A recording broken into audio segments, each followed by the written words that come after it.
It's 2026, and if you're still paying rent without Built, it's time for a change. Built is the loyalty program for renters that rewards you for your biggest monthly expense, rent. With Built, every rent payment earns you points that can be used toward flights, hotels, Lyft rides, Amazon.com purchases, and so much more. And here's something I'm really excited about. Now Built members can earn points on mortgage payments for the first time.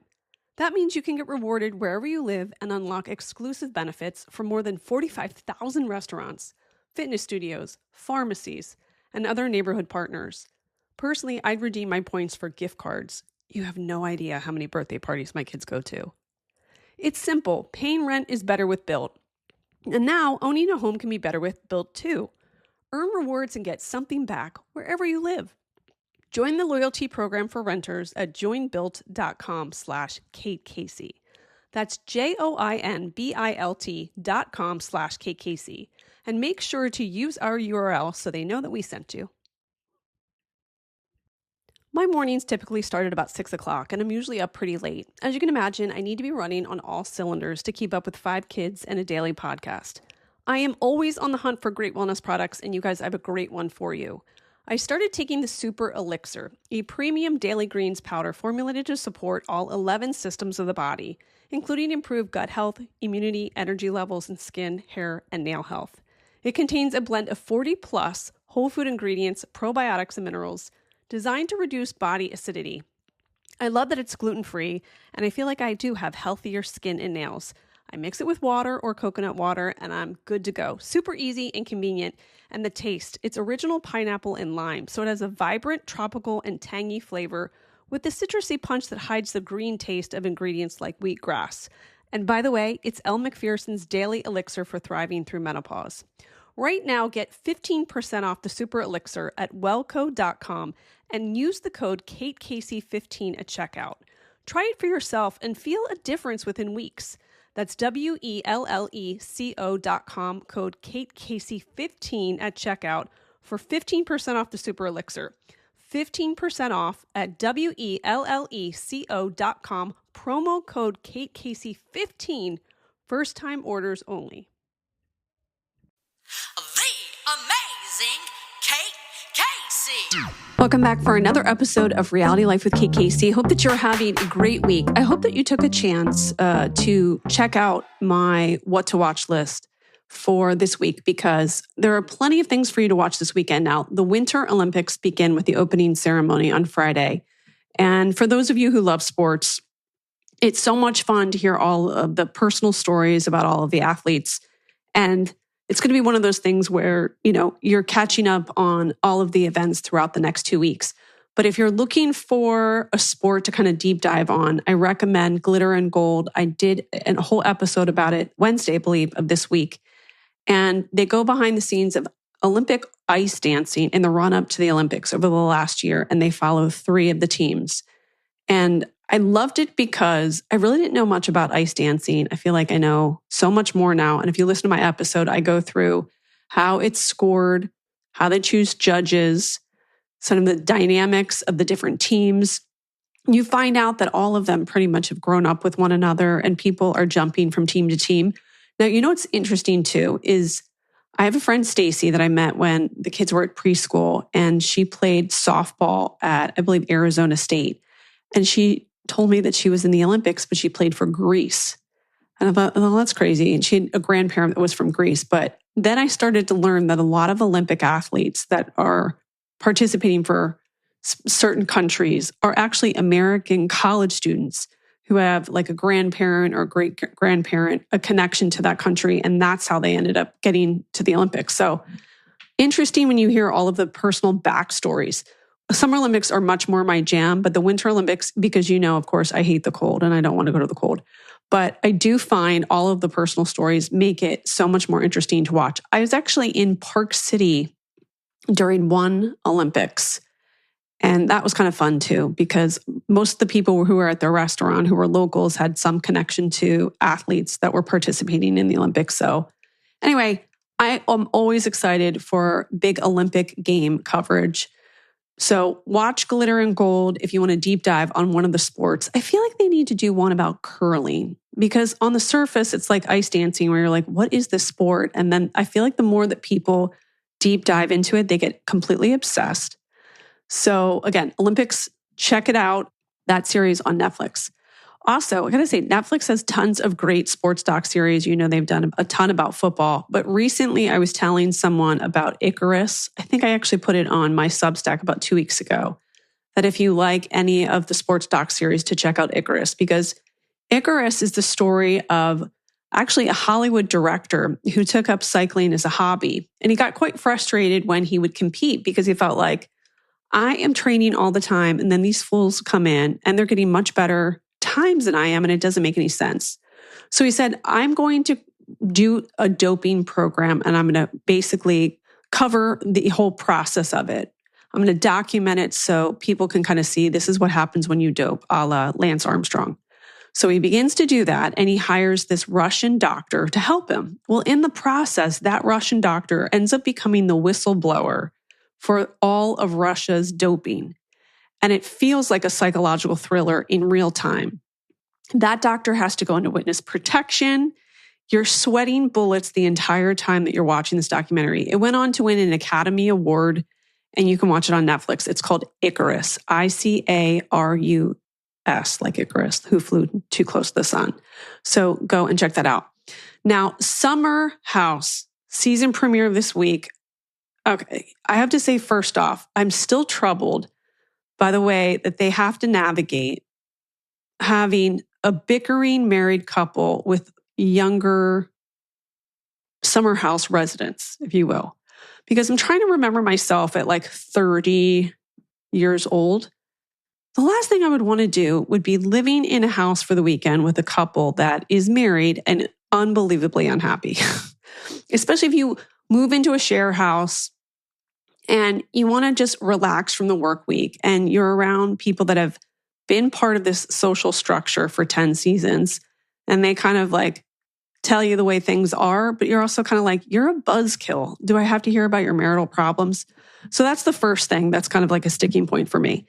I don't know how they're going to navigate keeping people interested all season. That remains to be seen. But knowing that they're separated now, and even though they've gone on a media tour and say that all's well, I can't imagine this has been an easy process for either of them. So you've got, of course, Kyle and Amanda. And then you have Carl, who's back. And Carl, I feel like he's definitely got a better vibe. In the last couple of years, especially when he was engaged, I felt like he just did not seem centered. So he feels like a much better version of himself. Jesse Solomon, when his picture first pops up, it says musician. I remember interviewing him. I think he said he loved music, and I think he was maybe working like in an agency, but I didn't know, is he actually making music? I know he made like some song about himself, but I mean, that's not for real, right? So that threw me for a loop. Sierra is back and always in bed with Amanda. But while that would typically annoy me, I do like that she has this bubbling, still maybe a romance with West. West, I find absolutely hilarious. And he's brought a new friend from Missouri, which I like because I like people who live from different places. I don't want to do a share house where it's all people from the same neighborhood. And then you've got some newbies that have come. And again, they're like 30, which I think is a good age. Because there's no way a 23-year-old would want to be in a share house with a 42-year-old. But a 30-year-old, like, it's getting a little bit better, but it's still, again, like, do I want to go and spend the weekend in the Hamptons and participate in divorce court? I don't think I do. So lots of tension in the house, and I'm kind of excited. Now, still one hiccup that the show has is that they have these theme parties because I presume it's hard for them to film at different locations in the Hamptons. So they have these theme parties, but it makes it seem like it's all extras. So at one point they get on the microphone, they're like, you have to leave in the next 5 minutes. I don't know if there's some sort of zoning issue or what, but it's so obvious these are extras, it seems a little bit weird. So nevertheless, you can start watching Summer House, jump in. I recommend, listen, sometimes people will ask me, do I need to go to season 1 to start? I mean, if you have the time, that's fun to do. But if you don't, like, I get it. It's kind of like a soap opera. You can quickly get caught up to speed and maybe like peruse like social media, like TikTok or Instagram, and just put in history of Summer House, and you're going to find somebody who'll break it all down. Or you can DM me and I'll do it. So check out those. So today's episode, I wanted to talk about or revisit a story because there's a Hulu documentary about the Turpins. And there's some updates to it. And I realized a lot of you are unfamiliar with this story. Maybe you are familiar, but you don't know all the details. And of course, there are updates. So if you are going to go back in time, try to remember when news first broke in 2018, 13 children found living in conditions that were so extreme that they barely resembled life. It almost felt unreal. Chains, starvation, isolation, a house that hid years of suffering behind closed doors in a quiet California neighborhood. It was this gut-wrenching story in a way that stopped people cold. But what made the Turpin story a true wake-up call wasn't just that happened inside that house. It was really also what happened after. Because rescue is supposed to be the end of the nightmare. It's supposed to be the moment where the system steps in, it wraps kids in safety, and finally does what the adults in their lives failed to do. And in the Turpin case, that promise did not hold. So why I think this story is most interesting is it exposes brutality and unmistakability and how fragile the safety net can be for abused children, how survival doesn't automatically mean protection, how kids who have already endured the unimaginable can still fall through the cracks that should never exist. So the Turpin story forces us to confront something that's very uncomfortable, that saving children isn't just about removing them from harm. It's really about what do we do next? Who do we trust? Who do they fail to listen to? And how often systems designed to protect the most vulnerable end up re-traumatizing them instead. So we're going to go back in time now. It's just before dawn on a cold January morning in Paris, California, which is a small, unremarkable suburban street, which is about to become the scene of one of the most shocking rescues in recent American history. The house sits at 160 Muir Woods Road. It's a 4-bedroom stucco home tucked into an ordinary Riverside County neighborhood.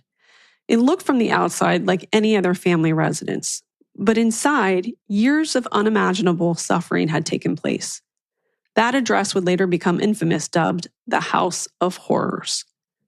Inside that home, 17-year-old Jordan Turpin had lived a life of starvation, confinement, and cruelty. Rarely seeing the sun, deprived of hygiene, and isolated from the world. For years, she and her 12 siblings were kept in conditions so dire that some didn't even know what a police officer was when they finally encountered one. So it's January 14th, and Jordan knew this all had to end. So with trembling hands and bravery forged with desperation, she crawled through the window of that house before sunrise, her frail body slipping out into the cool morning air. She carried with her an old, deactivated cell phone, the only lifeline to a world that she had barely seen. So once she's clear of the house, she dials 911, and her voice is thin but resolute. She said, "My parents are abusive. My 2 little sisters are chained to their bed." She's telling this to the dispatcher, revealing the horror that had been concealed behind closed doors. Minutes later, Riverside County's sheriff deputies arrive at the door. They're appalled. They knock, they announce that they're there for a welfare check, a standard call, one that they expect would be routine. But when David and Louise Turpin open that door, they are acting like they're baffled at the presence of law enforcement. But what lay behind that threshold was anything but ordinary. The deputies were hit first with the stench. It's human waste, rotting food, and the filth, and soon find all 13 children inside. Some were malnourished to the point of frailty, others shackled to their beds, and they all lived in a state of neglect and abuse that would soon obviously horrify the nation.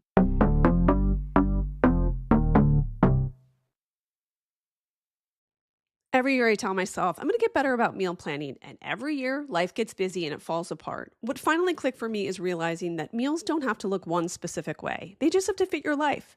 That's what Marley Spoon does really well. What I love is that Marley Spoon actually adapts with you. Some nights you cook, some nights you heat, some nights you just need dinner done fast. They've got options for all of it so that meals fit your schedule and not the other way around. And here's what I love. They give you over 100 recipes to choose from each week. We're talking comforting classics to fresh, balanced dishes. Marley Spoon has tons of options in their marketplace, from meal shortcuts and drinks to fresh groceries that you can add on every week. And you can find these in every weekly menu. And you've got a few extra minutes. You've got some great 20-minute options too. And my personal favorite hack, the tray baked dinners. Literally throw everything on one tray and boom, you're done. And they even include the tray. My favorite recent meal from Marley Spoon was the honey lemon chicken, but my kids also love the citrus kale salad with poached salmon. So this new year, fast track your way to eating well with Marley Spoon. Head to marleyspoon.com/offer/Kate Casey for up to 25 free meals. That's right, up to 25 free meals with Marley Spoon. That's marleyspoon.com/offer/Kate Casey for up to 25 free meals. This new year, fast track your way to eating well with Marley Spoon. Head to marleyspoon.com/offer/Kate Casey for 45% off your first order and free delivery. That's right, 45% off your first order and free delivery. That's marleyspoon.com/offer/Kate Casey. You know how I've been going around my house making changes in all of the rooms? Nothing feels better than a great room refresh. Our latest project has been my son Jack's room. His room is cream with blue and with pictures of the ocean. He wanted a new upholstered bed, nightstand, and a big bedside lamp. And there was no better place to find it than Wayfair. And it became such a fun project for us to do together. Wayfair's huge selection of home decor items makes it easy to find exactly what's right for you. There are a multitude of options in every design and style. The website is so easy to navigate, and you will not believe how fast your order comes. Get organized, refreshed, and back on track this new year for way less. Head to wayfair.com right now to shop all things home. That's WAYFAIR.com. Wayfair, every style, every home. So that morning in the quiet neighborhood in Paris, this window became an escape hatch to freedom. And the knock on that door became the sound that finally brought help. Because before they were known as monsters, before their home in Paris became synonymous with horror, David and Louise Turpin were just a couple from West Virginia. They met as teenagers in this small Appalachian town, Princeton, West Virginia. It's the kind of place where everybody knows everybody, church is central, where girls are taught to be obedient long before they're taught to be independent. So David is quiet, he's bookish, intelligent. Now Louise, much younger. They marry in 1985 and David is 23, but Louise is only 16. Now that detail often passes quickly, but it matters because from the very beginning, this was a relationship that was defined by imbalance of age, of power, and of control. David went on to study engineering. He graduated from Virginia Tech, and he built a career working for major defense contractors like Lockheed Martin and Northrop Grumman. And on paper, he was stable, successful. He was a man that you likely trust. But Louise, she stayed home, and they became deeply religious, Pentecostal, and then later aligning with beliefs associated with the Quiverful movement. Now, I've covered the Quiverful movement before in conjunction with stories relating to the Duggar family.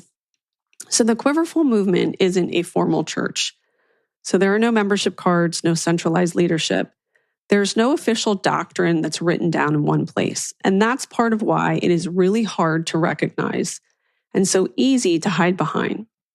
The name comes from Psalm 127, which says, "Children are a heritage from the Lord. Blessed is the man whose quiver is full of them." So in that worldview, children are arrows and parents are archers, and God decides how many arrows you get. So at its core, Quiverful teaches a few key ideas. So first of all, there's no birth control. Any attempt to limit family size is seen as interfering with God's will. So pregnancy isn't just welcome, it's expected. So the more children that you have, the more faithful you're considered to be. And then the second is absolute parental authority. So fathers are positioned as the unquestioned head of the household.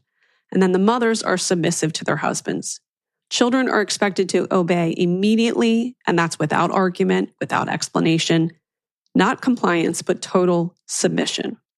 And then the third is the world is dangerous. So public schools are seen as corrupting. Secular culture is viewed as morally toxic. Outside influence, so I'm talking about teachers and doctors and social workers, they treat them as if they are under suspicion.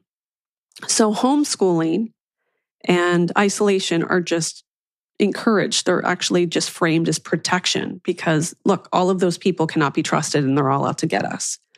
So finally, obedience equals righteousness. So disobedience isn't just misbehavior, it's a sin, and sin must be corrected, sometimes harshly for the child's own good. And that belief system creates a powerful shield for abuse. Because when obedience is spiritualized, punishment can be reframed as love. So when isolation is holy, secrecy looks like virtue. And when parents are believed to be divinely appointed authorities, questioning them becomes almost unthinkable. And as you can imagine, you're probably running through your head all the times you heard some of the Duggar children talk on their TV show or in interviews, and it still seems as if they're stuck in that mindset. So it's important to say this clearly. Not every large religious family is abusive. Not every family with quiverful beliefs commits harm. But the movement has been repeatedly linked to cases where abuse went unchecked for years because the ideology discourages outside oversight and then teaches children that suffering is not only normal, but it's sanctified. In the Turpin family, quiverful wasn't just a belief system, it was an infrastructure.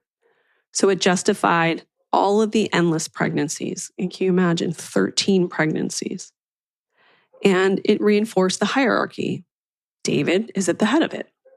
And it framed control as godliness. And when you combine that ideology with two parents who already crave domination, and I'm sure that a lot of Louise having domination over children is her frustration that she's been under the control of her husband since she married him when she was 16 years old. So again, that combining of the ideology with the two parents who crave domination, who already saw their children not as individuals, but really as property, then faith becomes a weapon. So by the time that Jordan Turpin climbs out that window, the theology had long since stopped being about God and it was about power. And power unchecked thrives best in silence. So to the outside world, the Turpins looked almost wholesome when they would go out in public, which is very seldomly, but they would make sure that they looked in unison, unnervingly so. They'd have matching outfits, big smiles, family trips. They even renewed their wedding vows in Las Vegas. So it was carefully curated photos that were posted online, showing a family that appeared joyful and close and deeply bonded. But as we hear in this special by Diane Sawyer, the children were suffering and were told, you need to look happy, you need to look joyful, even though that was very far from the truth. So appearances are a language of their own, and they were lying. So the family moved often. Okay, so they're in Texas. Then they moved to California. They're never quite settling, never putting down roots deep enough for scrutiny.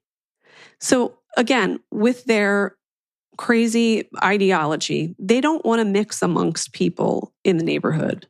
They're telling their children nobody can be trusted. And also, meeting neighbors would mean that you're letting them into your home and they are hoarders of the highest order. Now, neighbors are describing them as odd. They are quiet. They're reclusive. Again, the dad has this weird haircut. I mean, he almost looks like Emo Phillips, like kind of like someone put a bowl on top of his head and just cut around it. And on top of the fact, his hair was super thick, so strange looking. And the mom would just kind of wear like leggings and t-shirts, but eyeballs just like askew. Like there's definitely something off. But although they are described as odd and quiet and reclusive, it's not alarming, not enough to call for help. More so like, yeah, I mean, we never see them. They just seem like oddballs. But again, there are 13 kids living in this house, and they don't let them lift the shades. They don't want them looking outside. They don't want anybody to see somebody, at the bottom of the window peeking out. By the time they land in Paris, California, in that modest house on Muir Woods Road, the abuse had already become a system. So there's rules, there's punishments, surveillance, control.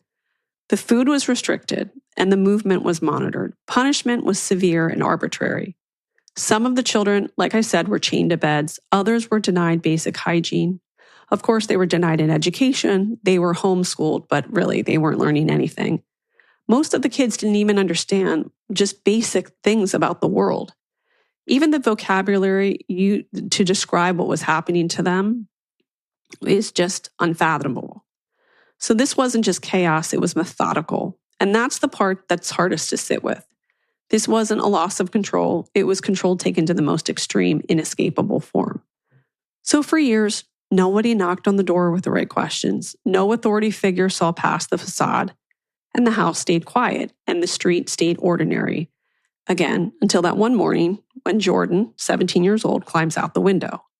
So Jordan didn't just escape her parents that day. She's exposing the story that David and Louise had spent decades carefully hiding. And when deputies finally knock on that front door, the image that they had built collapsed in seconds. So these officers are walking through the door. Like I said, the stench hits them right away. Piles and piles of trash. And they're going room to room and seeing children who are emaciated, chained to beds. What they found inside was not discipline. It wasn't faith. It wasn't family. This was absolute torture. And the people responsible weren't strangers. They were parents who had once posed with these smiling photos. And they're looking at all these pictures strewn about. So it's like this weird juxtaposition of people having family photos up in their house or in frames. And then they're confronted by the torture that they've been doing. So now the public narrative is like, rescue, freedom, and safety. But the truth was, escape was only the end of the beginning. Because when authorities entered the house, all 13 children were removed immediately. So they had to be hospitalized. They had to be treated for malnutrition and dehydration, but also cognitive delays and also injuries from prolonged restraint.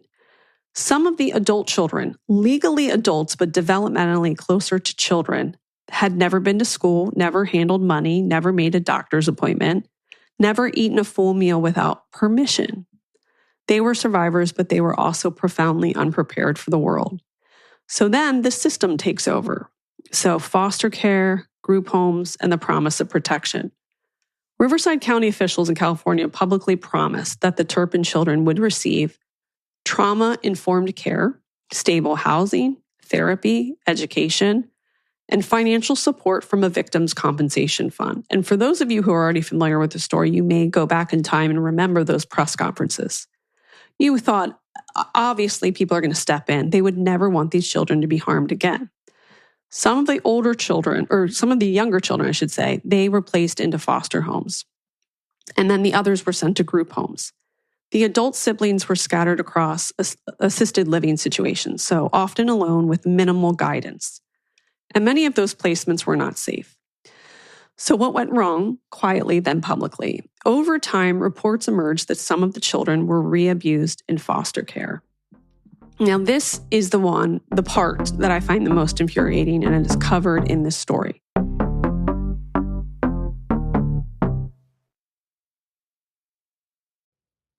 Reaching your weight loss goals doesn't have to mean completely changing the way that you live your life. What if you could make healthy progress with a treatment plan that included medication, access to 24/7 support, nutrition tips, and tools for tracking movement, hydration, and sleep, all personalized to go at your pace? That's Weight Loss by Hers. Through Hers, you're connected with a medical provider who determines if treatment is right for you. If prescribed, your treatment plan is personalized to support you in reaching your goals. Plus, you can get access to a range of treatment options, like oral medication kits or GLP-1 injectables. Hers goes beyond medication by offering access to ongoing care, dosage and medication adjustments, lifestyle and nutrition tips, and 24/7 support with no hidden costs or membership fees, and with options starting at just $69 per month with a 10-month plan when paid upfront and full. Hers provides access to options that fit your goals and your budget. Feel like your best self again. Visit forhers.com/Kate Casey to get a personalized, affordable plan that gets you. That's forhers.com/Kate Casey. Forhers.com/Kate Casey. Weight loss by Hers is not available everywhere. Compounded drug products are not approved or evaluated for safety, effectiveness, or quality by the FDA. Prescription required. See website for full details. Important safety information and restrictions. Actual price depends on product and plan purchased. Some of the children were placed in the All-Green family in Riverside County. Marcelina and Rosa were licensed foster parents. Their adult daughter, Lenny, lived in the home, and they received $15,000 a month for the children's care. Now, on paper, they were trusted caregivers, but in reality, prosecutors later proved that they became the next source of trauma for the children that had already survived absolute hell. So according to court records and guilty pleas, the children were physically abused, and they were emotionally degraded. They were controlled, isolated, and punished in ways that mirrored the very captivity that they had, of course, just escaped. So Marcelino admitted to lewd acts involving children in his care. And as you will hear, Julissa, one of the most brave kids that I've ever heard, talks about what she experienced in this foster home. And they were restrained, intimidated, told to stay silent. And that is hard to let sink in, is that they were just re-traumatized and at the hands of adults who had promised to protect them. These were children who had finally learned that it was safe to tell the truth. And then they're taught once again that adults in power could hurt them without consequence. So Marcelino, the father, was sentenced to 7 years in state prison, and Rosa and Lenny's received probation after pleading guilty to child cruelty and related charges. Now, the legal system called it accountability. Of course, survivors are calling it insufficient. And here's the part that matters beyond this one family. The All-Greens didn't slip through the cracks accidentally. They were part of the system that failed repeatedly. And that's by agencies that they're ignoring these red flags, the missed signs of abuse, the prioritized placement over protection. Several of the Turpin siblings later sued Riverside County and the foster care agency involved, and they said that the abuse that they endured after the rescue was both foreseeable and preventable. So this isn't just a story about one abusive household. It's really a story about what happens when trauma survivors are treated like they're just files to be moved instead of people to be protected. For the Turpin children, freedom didn't arrive all at once. For some of them, it had to be fought for again. And that's the part that makes me sick. Why do they have to fight so hard for basic protection? And that's the part we also can't forget, because they were financially exploited. They were left without access to the money donated in their name, remember, to that victims fund. Denied consistent therapy. The older children are left alone in facilities. And in some cases, they were left hungry again. One foster parent was later accused of abusing several of the children. Another allegedly restricted food, echoing the very trauma that they had escaped. So the lawsuit and the reckoning. In 2020, several of the Turpin siblings filed a lawsuit against Riverside County, alleging negligence and failure to protect them after their rescue. So the lawsuit claimed that the county placed them in unsafe environments, failed to monitor foster homes, withheld money meant for their care, and ignored warning signs of further abuse. In 2022, Riverside County agreed to a multi-million-dollar settlement. Now, it's been reported that it was around $30 million in this special. They say it was just a large settlement. They don't give the specific number. And while it might seem like that seems like a lot of money, no amount of money can restore a childhood or undo what happened after the rescue. So this story is important to follow because it's not just about survival, not salvation. It's where the story can deepen, because the Turpin case isn't just about these monstrous parents. For me, it's about what happens after the headline fades. And I feel like this has been a recurring thing that I've heard a lot of people that have been victimized say, that there's this afterlife, and that we sometimes assume that rescue equals recovery, when in reality, recovery is slow, it is uneven, it's often lonely. Some of the siblings are now building lives quietly. They're learning to drive, they're going to school, they're forming friendships, they're setting boundaries, redefining family in their own terms. Jordan, in particular, has spoken publicly about healing, not as a straight line, but as a series of small, hard-won freedoms. But when people hear the story, the question comes fast and almost in reflection. What kind of parents would do this? Well, parents who were part of this religious movement is probably part of it. Now, that's also where psychologists tend to slow the conversation down because no licensed professional has publicly diagnosed either of the Turpin parents. There's no psychological report that neatly explains them in any way. But what experts can do, and what they've done in cases like this, is to look at patterns. So the pattern here is not chaos, it's control. Experts who study long-term family abuse say that the Turpin case doesn't resemble a mental break or a loss of control. It looks like something much colder. Coercive domination. It's carried out deliberately and over decades. So this wasn't impulsive violence, it was routine. David Turpin in particular appears to have been the architect of that system. Psychologists, they have pointed to traits consistent with pathological narcissism. So it's not the kind that shows up as vanity or charm, but the kind rooted in entitlement. Again, this is, I think, part of the religious fanaticism. It's this belief that his authority was absolute, that his role as a father gave him ownership over everybody in that house. And in that framework, children aren't people. They're extensions, they're property, they're instruments of obedience. Experts also know that the abuse followed a classic pattern of coercive control, which is a concept more often used in domestic violence cases, which is isolation, surveillance, starvation, physical restraint, unpredictable punishment, forced dependency. So the goal isn't discipline, it's submission. And then there's the part that's hardest to name. Some of the punishments inflicted on the Turpin children went far beyond even extremist religious discipline.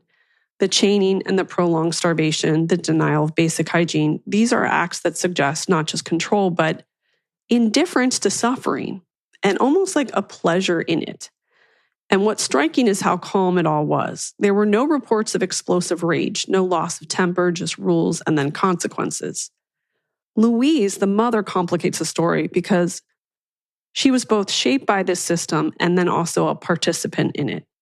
She's married as a teenager. She never lives independently. Her entire adult identity existed inside this belief structure that taught her submission was holy and obedience was love. So psychologists often describe this kind of dynamic as dependent and enmeshed, where leaving feels like just impossible, but also immoral. But Louise was not passive. She enforced punishments, she denied food, she restrained her children. Experts sometimes describe this as identification with the aggressor, so aligning with the person in power as a way to survive. But survival does not erase responsibility, so over time, cruelty becomes normalized, rationalized, even justified. And here's what experts are clear about. This was not psychosis. This was not delusion, not poverty, not confusion. The Turpins knew what they were doing was wrong, and that's why the windows were covered, why the children were coached on what to say, why the house looked normal from the street. Secrecy is awareness. The most disturbing thing about David and Louise isn't that they lost control, it's that they never did. This wasn't madness, it wasn't chaos, it was kind of design. And when abuse is designed, it's planned, justified, hidden, it becomes almost invisible until someone climbs out a window and then finally says it out loud. Now, in this special, they also note that there was this retired detective, Thomas Salisbury. He played a critical role in the initial rescue, not just investigating the original abuse by the parents, but also listening and acting again when the children were mistreated in foster care. So he was among the law enforcement officers who took statement from the siblings after that 2018 rescue and vividly recalled seeing children who had never felt sunlight on their arms and began asking detailed questions about what they had endured at home. So when Riverside officials initially said there was nothing to worry about, he pressed for action. He emphasized his decades of training and experience in child abuse cases. And when officials resisted removing the children from the foster home, he obtained arrest and search warrants and personally helped bring charges against the Alwyn foster family.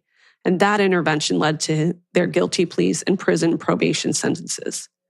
Attorneys representing the siblings in later lawsuits publicly described him as a hero, someone who once again listened when the siblings were crying out for help.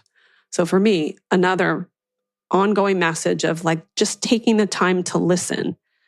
Because of him, they were able to break free from being re-traumatized. What if he had never sat and listened and paid attention and went through all the files and checked through the power structure. So Jordan, of course, she was seen in the first Diane Sawyer Special. She's been rebuilding her life. She settled in her own apartment in Southern California, and she's very close with the siblings. She's also expressed interest in becoming a motivational speaker and advocate. Jennifer, who was also the other sister who participated in the first special, is now married and built a life outside of the immediate crisis. And she has spoken publicly about the healing journey. Some older siblings have spoken out publicly in interviews and specials, sharing how they've survived and their ongoing recovery process. And then in the special, you'll see there are 3 more siblings that have come forward, including Jalissa and James. And James, what struck me so much about it is that after living in isolation for so long, it's the little things that mean so much to him. Going to concerts, he said, I like to be a bartender. Like he just wants to be around people all the time and have conversations and learn. And he seems like he's got a big social network. I mean, he's the kind of person that you're like, oh my God, invite him over for Thanksgiving. He's great. He's like chatty and he's interested in everybody. But to live in a house where you're chained, you're starved, and you don't see anybody outside of that world, and then how much we take advantage of that. The opportunity to go to a restaurant and look around and see people, and the importance of reaching out and connecting. Even in the detective's case, like he sat and listened. David and Louise were sentenced in 2019 to 25 years to life in prison after pleading guilty to multiple charges, including torture, child abuse, false imprisonment, and other felony counts related to the horrific conditions they inflicted on their children. Now, since that sentencing, there are no credible reports that either parent has spoken publicly. So I'm saying, in interviews or statements or through the media about their case, their actions, or their children. During the sentencing hearing in 2019, the last time either parent spoke publicly in a court, Louise wept. She expressed a desire to hug her children again one day. She said something along the lines of an apology, acknowledging that they hurt their kids, but like not much more. David, in that courtroom, appeared emotional, but did not make any extended public comments, with parts of what he said that were read by his attorney because he struggled to speak. But again, that's in court under circumstances where the parents had already pled guilty and were facing life sentences. So there have been no interviews, reflective explanations, or public outreach ever since. There's been no credible public statement from them since. I would presume that they still are under the belief system that these children, that was submission, that's becoming holy, and that everybody needs to suffer. So you can watch it. It's called The Turpins, A New House of Horror, a Diane Sawyer Special Event.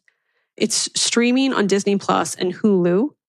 And again, it's a 1-hour documentary special. It's produced by ABC News Studios. It's hosted by veteran journalist Diane Sawyer, and it revisits this shocking abuse case, one of the most deeply disturbing child abuse stories in modern U.S. history. And it includes new firsthand interviews with some of the Turpin siblings that have never spoken publicly before.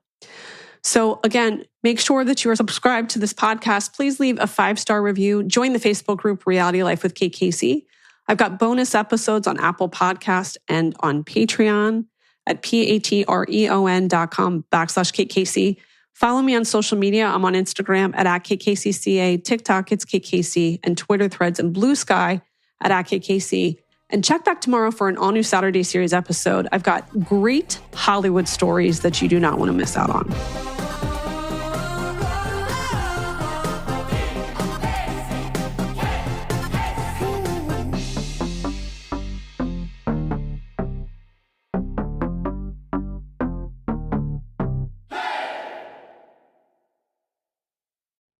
Every year I tell myself, I'm going to get better about meal planning. And every year, life gets busy and it falls apart. What finally clicked for me is realizing that meals don't have to look one specific way. They just have to fit your life. That's what Marley Spoon does really well. What I love is that Marley Spoon actually adapts with you. Some nights you cook, some nights you heat, some nights you just need dinner done fast. They've got options for all of it so that meals fit your schedule and not the other way around. And here's what I love. They give you over 100 recipes to choose from each week. We're talking comforting classics to fresh, balanced dishes. Marley Spoon has tons of options in their marketplace, from meal shortcuts and drinks to fresh groceries that you can add on every week. And you can find these in every weekly menu. And you've got a few extra minutes. You've got some great 20-minute options too. And my personal favorite hack, the tray baked dinners. Literally throw everything on one tray and boom, you're done. And they even include the tray. My favorite recent meal from Marley Spoon was the honey lemon chicken, but my kids also love the citrus kale salad with poached salmon. So this new year, fast track your way to eating well with Marley Spoon. Head to marleyspoon.com/offer/Kate Casey for up to 25 free meals. That's right, up to 25 free meals with Marley Spoon. That's marleyspoon.com/offer/Kate Casey for up to 25 free meals. This new year, fast track your way to eating well with Marley Spoon. Head to marleyspoon.com/offer/Kate Casey for 45% off your first order and free delivery. That's right, 45% off your first order and free delivery. That's marleyspoon.com/offer/Kate Casey.